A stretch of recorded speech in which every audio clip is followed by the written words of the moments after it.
And most packs, if they have a place to hold bottles, it's in the back. It can be kind of hard to get to, so I wanted to have a pack with the bottles up front. And that was something that we ended up doing on all three vests because we all had that same idea. But for me, as I'm pretty known for not running with a lot of stuff, and so this is super stripped down, really minimal, like Buzz said, 6 ounces for the whole thing. My main purpose was I wanted to be able to have the lightest possible package for carrying mandatory gear in European races. Most races in Europe require mandatory gear of some kind. It's usually a windbreaker, cell phone, whistle, et cetera, and so the pack on the back here is really just big enough for that. And then the bottles are obviously loaded up front. We have other little pockets, pill pocket below the bottles, gel pockets above the bottles, and then zipper pockets in the back for valuables, and then adjustability on the sides, or on the sides for different sizes. That's really all there is to it. I don't use it just in races, obviously, especially since it's been getting colder. I've been wearing it a lot for carrying extra layers, for going to the high mountains, and that's pretty much it. I guess just, the main thing was having the ability to carry the bottles up front, and it is still compatible with traditional bladder reservoir, so if that's what you like doing, you can use it for that too. And largest of the three, that's the largest capacity. This has capacity to carry 12 liters and stuff. And since I've really been much more focused on long sort of solo adventures than racing, I had some pretty specific needs for what I wanted to see in a vest. And I wanted to be able to carry things like, crampons and ice axes. I'm often up in the mountains for a long period of time. It involves some scrambling, maybe some snow climbing, Mount Rainier, things like that. So I want to be able to carry things like crampons and axe, maybe some trekking poles. There's tie downs for trekking poles, which I also was pretty adamant about making it. You could get the trekking poles on and off the pack without taking the pack off, which is a bit tricky. But also just a little bit more volume, sort of bellows design, so that you can carry more clothes for a longer tour, 24 hours out on your own. You might need clothes, it gets cold at night or it rains. And I've done plenty of trail runs myself of that style where you're carrying all the food you need for 24 hours or longer.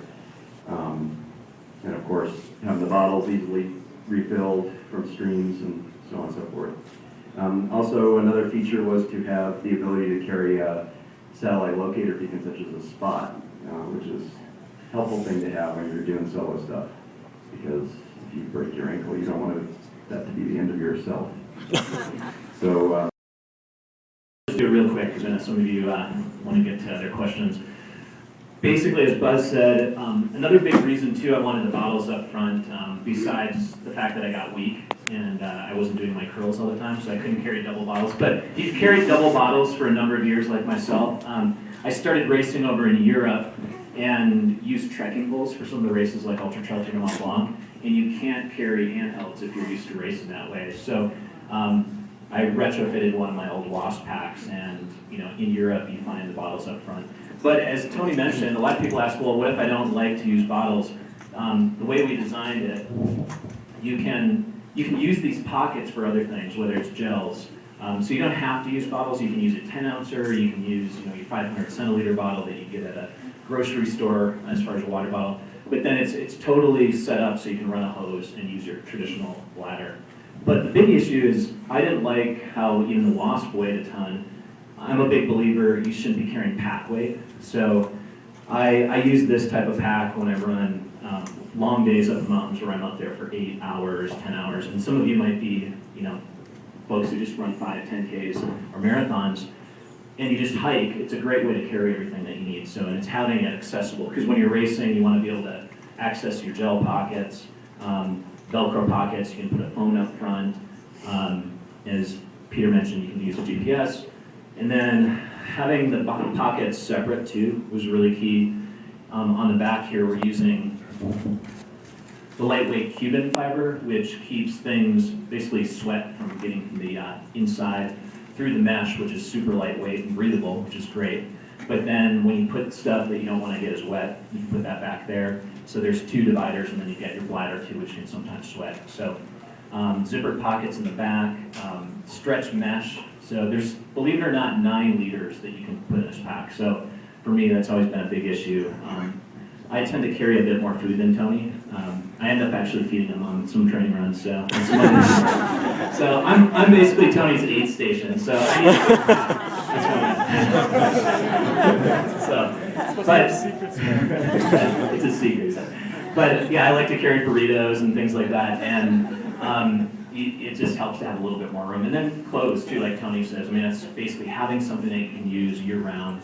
That's lightweight, doesn't slow down. And then when I run stuff in the desert too, drier, as Peter mentioned, going eastward, or if you go to Moab in the desert in the wintertime, you don't have water all around like we do up in the high country here. So you've got to have access. So sometimes you need 40 ounces up front and then a 60 ounce bladder back.